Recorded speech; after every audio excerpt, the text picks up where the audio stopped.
আসলে তাদের বুক চিতিয়ে লড়াই ফসল হচ্ছে আজকের 12 তারিখ। দীর্ঘ 1.5 যুগ পরে পরপর 3টি নির্বাচনে এদেশের জনগণ তাদের ভোটের অধিকার শুধু নয়, ভোটের অধিকারের পাশাপাশি প্রায় সকল অধিকার থেকেই তারা বঞ্চিত ছিল, অধিকার কেড়ে নেওয়া হয়েছিল।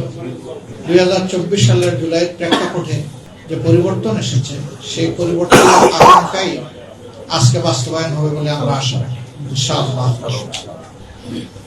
আমি মহান আল্লাহ তাআলার শুকরিয়া আদায় করার পাশাপাশি জুলাই আন্দোলনে এবং ফেসিবাদী আমলের 15.5 বছরে যাদের সীমাহীন ত্যাগ তিতিক্ষা, যাদের আত্মত্যাগ, যাদের ত্যাগ আজকে এই 12 ফেব্রুয়ারিটাই জাতিকে উপহার দিয়েছে, আমি প্রথমে শহীদানদের আত্মার মাগফিরাত কামনা করছি এবং মহান মাহবুদের দরবারে দোয়া করি আল্লাহ তাদেরকে মর্যাদাবান শহীদ হিসাবে কবুল করুন।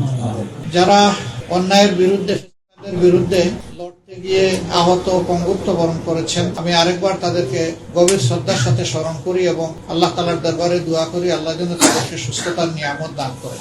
আসলে তাদের বুক চিতিয়ে ফসল হচ্ছে আজকের 12 তারিখ। যদি তারা সেদিন বুক চিতিয়ে না করতেন, জীবন না দিতে, না হতো পঙ্গুত্ব বরণ না করতেন, তাহলে এই 12 তারিখ আমাদের কাছে ধরা দেওয়ার কথা ছিল না।